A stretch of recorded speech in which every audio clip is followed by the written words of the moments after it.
ശരീരം അതിജീവിച്ച അസുഖങ്ങൾ അനുകൂലമായ സാഹചര്യത്തിൽ മറ്റൊരു രൂപത്തിൽ തിരിച്ചെത്താറുള്ളതുപോലെ പഞ്ചേന്ദ്രിയങ്ങൾ അറിഞ്ഞിട്ടുള്ള കാര്യങ്ങൾ സമാന ശാരീരികാവസ്ഥയിൽ തിരിച്ചുവന്നെന്നിരിക്കും. ഇത് ആദ്യ അനുഭവമായി തോന്നുകയും ചെയ്യും. ദൃശ്യമാധ്യമങ്ങളിലൂടെ കാണുന്ന വസ്തുക്കളുടെ ഗന്ധം, വിവരണങ്ങളിലൂടെയുള്ള കാഴ്ച, നിശബ്ദരുടെ ശബ്ദം എന്നിവ ഉണ്ടാകുമ്പോൾ അത്ഭുതമായി പലർക്കും തോന്നാറുമുണ്ട്. ഒരു ചാക്കിൽ നിന്നും കുരുമുളക് കുടഞ്ഞിടുമ്പോൾ ഉണ്ടാകുന്ന ഗന്ധം നാം അനുഭവിച്ചതല്ലാതെ ശരീരത്തിൻ്റെ ഭാഗമാകുന്നില്ല. എന്നാൽ അത് ടിവിയിൽ കാണുമ്പോൾ അത് ആവർത്തിക്കപ്പെടുന്നത് ഗന്ധമായി നാം അനുഭവിച്ചെന്ന് വരാം.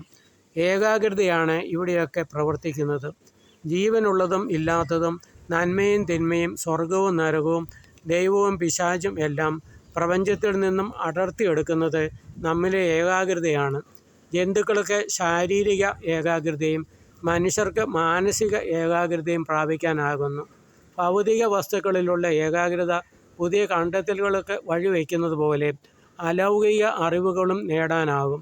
അലൗകിക അറിവുകൾ ജന്മനാ സിദ്ധിക്കുന്നതാകയാൽ ശാസ്ത്രലോകം പിന്നാലെ വരുന്നതായാണ് കാണാറുള്ളത്.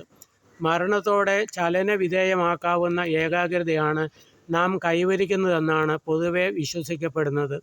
ജന്തുക്കളെ സംബന്ധിച്ചിടത്തോളം ഇത് ശാരീരിക അവസ്ഥയിലും മനുഷ്യൻ്റെ കാര്യത്തിൽ മാനസിക അവസ്ഥയിലും.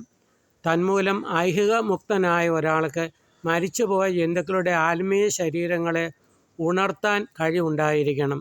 എന്നാൽ മരിച്ച മനുഷ്യ മനസ്സുകളെ ഉണർത്താൻ ഉന്നത ശക്തിക്ക് സാധ്യമാകൂ.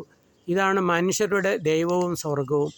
പക്ഷേ ഇവിടവും ആഗ്രഹങ്ങളുടെ സ്ഥലമാണെങ്കിൽ ആഗ്രഹങ്ങളില്ലാത്ത അതിലും മുകളിലുള്ള സ്ഥലം ഉണ്ടായിരിക്കും. ആഗ്രഹങ്ങളില്ലാത്ത സ്ഥലത്തെത്തുവാനാണ് നാം ആഗ്രഹിക്കേണ്ടത്.